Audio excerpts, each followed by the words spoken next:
ครับภาษาละนานั่นก็บ่ใช่เฮียนยากกันหยังนะครับมาเฮียนอักขระนะครับมาก็คืออักษรนะครับมาเฮียนไม้นะครับก็คือสระนะครับเอาสองอย่างนี้มาผสมกรรมขึ้นมาก็แบบ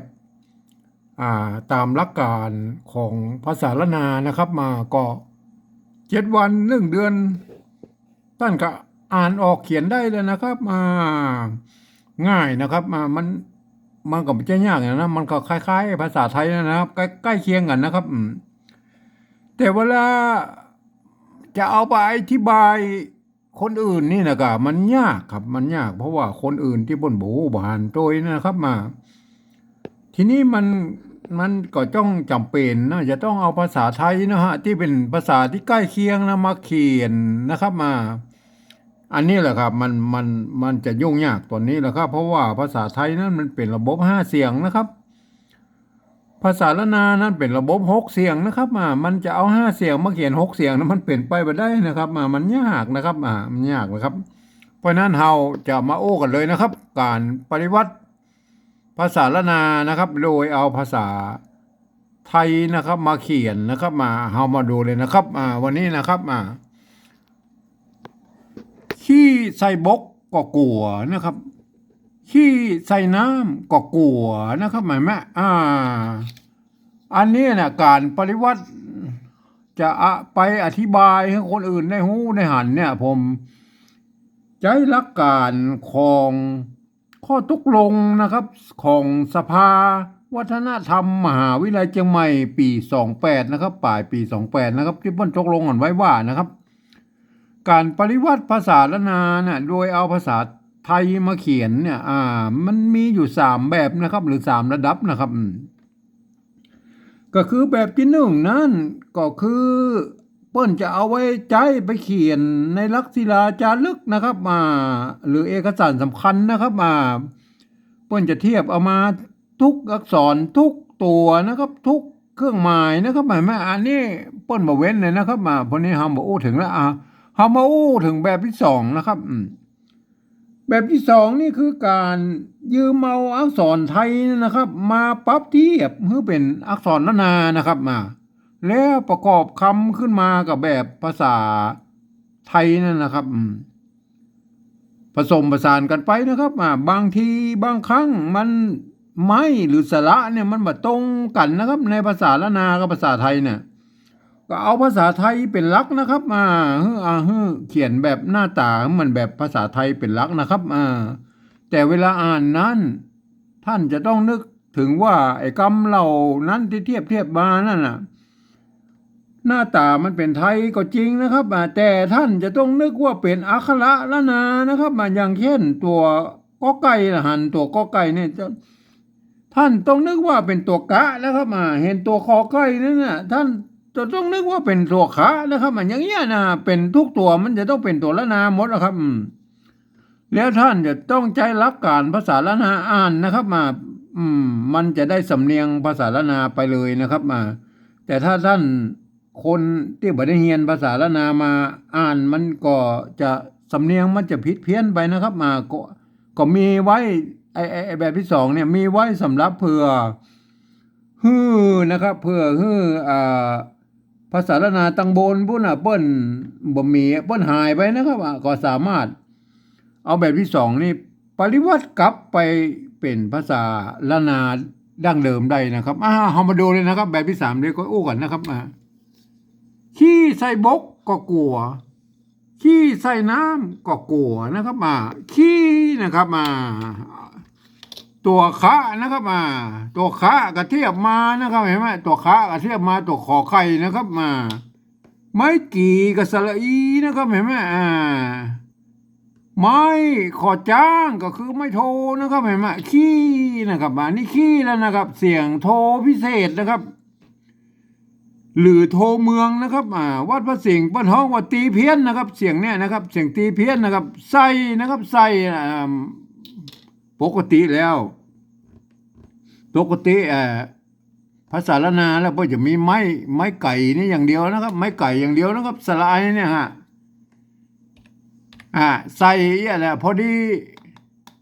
พอดีไทยเปิ้นน่ะเปิ้นใจไม่ม้วนนะครับเฮาก็บูรณะกำซับให้เปิ้นเหียหน่อยนะครับบูรณะกำซับให้มันเหมือนหน้าตามันเหมือนไทยๆให้หน่อยนะครับเอาไม้ม้วนมาใส่นะครับขี้ใส่บกนะครับบกนะครับบกตัวบอใบไม้นะครับบกนะครับตัวกอไก่นะครับสะกดนะครับตัวไม่กงนี่บอกมาตัวแล้วนะครับเห็นไหมเอาบกแบบไทยๆเห็นไหมบกแบบไทยๆถ้าเป็นแบบที่หนึ่งนี่เพื่อจะเอาไม้กงมาใส่ตัวนะครับไม้กงเนี่ยมาเอามาใส่ทางบนนี่นะครับอันนี้ก็นะครับก็เนี่ยมันก็ความจริงแล้วมันก็เป็นตัวนี้นะครับเนี่ยตัวกะนะครับเอาตัวกะกับตัวคอควายมาเทียบนะครับก็ใส่ไม้เยาะนะครับก็คือไม่เอกนั่นนะปกติแล้วภาษาละนานะก็เนี่ยเพิ่นจะมีกันย่อนอยู่ตรงลุ่มนี่นะครับแล้วมีไม้เยาะนะครับอ่านว่าก็นะครับแต่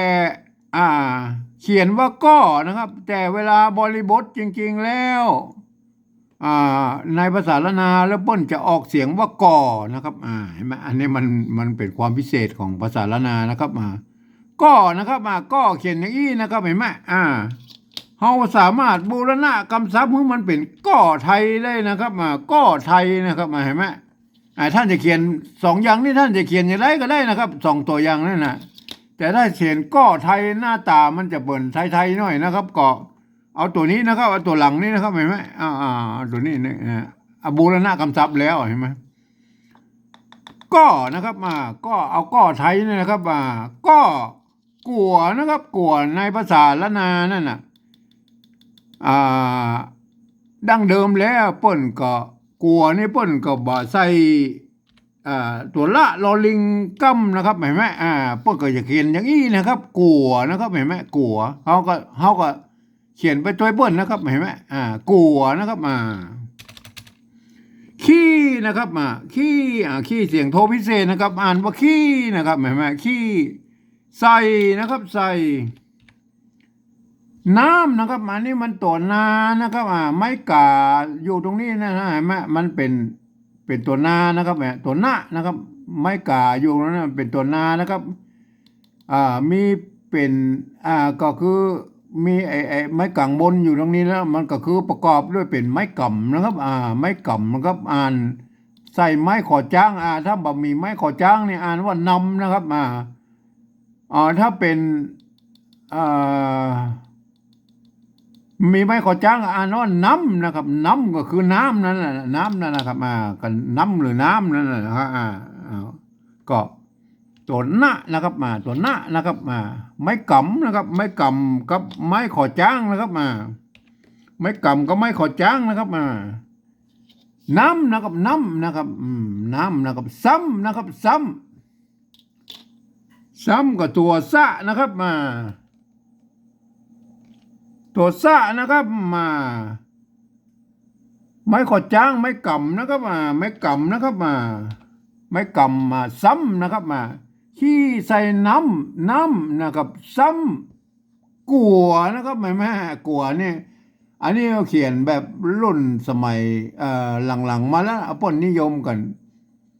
เขียนเอาตัวละมากั้มนะครับเมื่อนิยมเอาตัวละมากั้มก็เขียนอย่างนี้นะครับมันยาวไปนะโบราณป้นเอาตัวอีนะครับก็มันมีตัวละกั้มก็อันใดก็ได้นะครับท่านจะเขียนอย่างไรก็ได้เอากัวนะครับตัวนี้ก็เทียบไปตามป้นนะครับกัวนะครับอันนี้ก็กัวนะครับเห็นไหมได้แล้วนะครับแบบที่สองนะครับแบบที่สองนะครับขี้ใส่บกก็กัวขี้ใส่น้ำซ้ำกัวนะครับเห็นไหมอันนี้เนี่ยคนต้องเป็นคนที่เรียนรู้ภาษาละนามานะครับอ่านนะครับถ้าเป็นคนที่บอกรู้ภาษาละนามันก็จะอ่านว่าขี้ใส่บกก็กัวขี้ใส่น้ำซ้ำกัวเห็นไหมมันบ่ได้สำเนียงไตยวนเชียงใหม่นะครับเห็นไหมมันแบบมันบ่ได้นะครับเพราะนั้น การอ่านภาษาปริวัติแบบที่สองนี่ท่านถ้าท่านเป็นที่บอกฮู้ภาษาละนามาก็บอกควรเข้ามาอ่านนะครับมันจะผิดเพี้ยนนะครับมันจะผิดเพี้ยนนะเพราะฉะนั้นเรามาอู้ถึงแบบที่สามเลยนะครับการแบบที่สามนั่นน่ะเปิ้นมีหลักการอยู่ว่านะครับพี่มีหลักการอยู่ว่านะเปิ้นตามข้อตกลงปี28ของสภาวัฒนธรรมมหาวิทยาลัยเชียงใหม่นะครับเปิ้นมีหลักการอยู่ว่าเขียนไปตามเอาภาษาไทยมาเขียนตามเสียงที่เปล่งออกมานะครับเสียงภาษาละนาที่เปล่งออกมาก็คือเสียงตามกระมู้นั่นแหละครับเปล่งออกมาน่ะ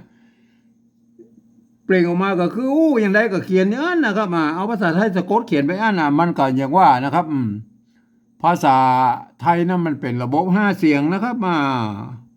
มันบ่มีเสียงโทพิเศษนะครับโทเมืองเนี่ยนะครับเพราะฉะนั้นบางคนเพิ่นก็มั่วเอาเสียงโทปกตินะครับไปเป็นโทพิเศษนะครับเสร็จแล้วเอาโทปกติมันก็เลยเอาไม้เอกมาใส่มันก็ไปกันใหญ่นะครับเสียงยุ่งยากไปหมดนะครับในการปฏิวัติแบบของผมนี่ผมจะก็คือเปลี่ยนแปลงในตัวที่เปิ้นเขียนมาได้ตัวเดียวนะครับก็คือเสียงโทพิเศษหรือโทเมืองเนี่ยนะครับวัดพระสิงห์เปิ้นฮ้องว่าตีเพี้ยนนะครับผมจะใส่จุดเข้าไปนะครับตรงไอเสียงโทพิเศษเนี่ยนะฮะใส่จุดเข้าไปเพื่อหมายความว่าคือเป็นเสียงโทพิเศษนะครับนอกนั้นก็เอาภาษาไทยเขียนไปหมดได้กุ๊กกำนะครับภาษาไทยเพิ่งเขียนได้ความยกเว้นตัวเดียวนะครับยกเว้นตัวเดียวนะครับเรามาดูเลยนะครับแบบที่สองเปิ้นอ่านว่าขี้นะครับขี้นะครับอันนี้เป็นเสียงโทพิเศษนะว่าขี้เนี่ยมันเราต้องบอกว่าตัวนี้เป็นตัวคะนะครับไม้กี่นะครับไม้ขอจ้างนะครับขี้อันตั้งรุ่มเนาะอันตั้งรุ่มแบบที่สามเนี่ยอันตั้งรูปนี่เราต้องพอว่าเป็นตัวคอไข่นะครับไม้สลีนะครับแล้วก็ไม้โทนะครับเห็นไหมคนไทยเพิ่นอ่านว่าขี้นะครับขี้เสียงโทปกตินะครับเห็นไหมมันคนละหลักการนะครับหลักการแบบที่สองนี่เพิ่นเอาหลักการภาษาละนามาอ่านนะครับอันที่สามนี่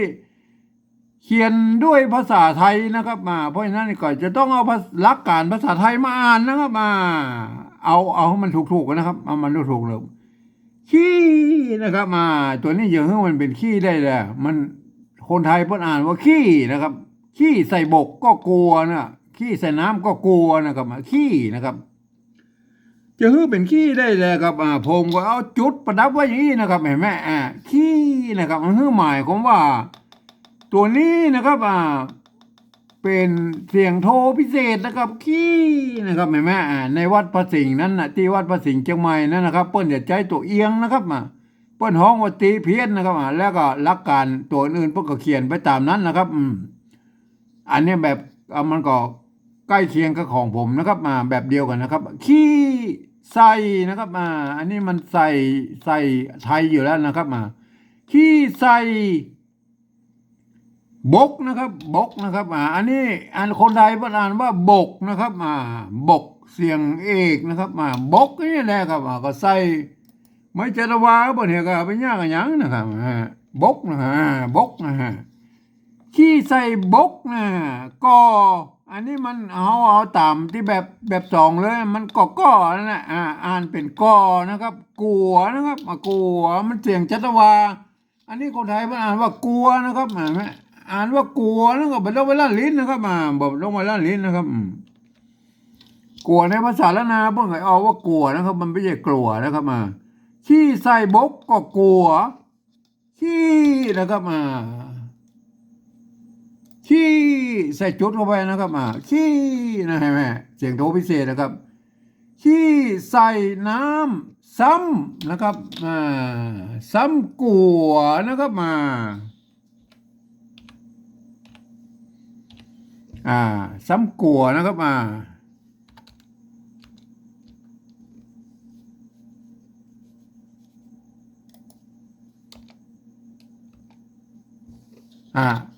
ขี้ใส่น้ำซ้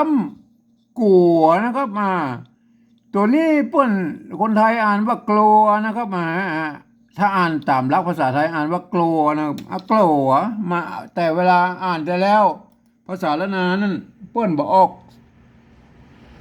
เปิ้นบอกออกเสียงตัวละนี่นะครับตัวละกำเนี่ยเปิ้นจะอ่านว่ากลัวนะครับอ่านเต้ากับตัวนี้นะครับเห็นไหม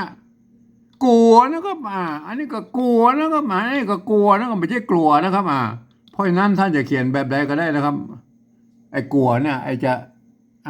ก็แล้วแต่ท่านจะเขียนนะครับกลัวนะครับอันนี้ก็กลัวนะครับครับเรามาอ่านนะครับอ่านแบบที่3นี่เราจะต้องใช้หลักการของภาษาไทยอ่านทุกประการนะครับยกเว้นคำที่มีจุดนะครับให้อ่านเป็นเสียงโทพิเศษนะครับโทเมืองนะครับแล้วท่านจะได้สำเนียงเชียงใหม่ไต่ยวนไปโดยปริยายเลยนะครับบ่ผิดเพี้ยนนะครับขี้ใส่บกก็กลัวขี้ใส่น้ำซ้ำกัวเห็นไหมการอ่านแบบที่2นี่นะครับแบบที่2นี่ขี้ใส่บกก็กลัวขี้ใส่น้ำซ้ำกัวนะเห็นไหมอันนี้คือจะต้องเอาหลักการของภาษาละนาอ่านนะครับเพื่อพอว่าเป็นตัวค้านะตัวซะตัวบ้านะครับตัวกะนะครับเห็นไหมตัวว่านะครับอย่างเงี้ยนะครับอย่างเงี้ยมันเป็นอักษรละนานะครับแล้วท่านอ่านไปตามนั้นนะครับไม่ใช่อ่านเอาหลักการภาษาไทยมาอ่านนะครับต้องหลักการภาษาละนาอ่านนะครับคนทั่วไปบ่สามารถที่จะเข้ามาอ่านได้นะครับแบบที่2นี่นะครับเอามาดูไอ้แบบเงาบนหรอครับภาษาละนาเปิ้นบ่มีปัญหาอย่างครับเปิ้นเกิดต้องเขียนอย่างนี้นะครับเปิ้นเกิดต้องเขียนอย่างนี้ก็อ่านกันไปนะครับขี้นะครับเสียงโทพิเศษนะครับขี้ใส่บกก็กลัวขี้ใส่น้ำซ้ำกัวเห็นไหม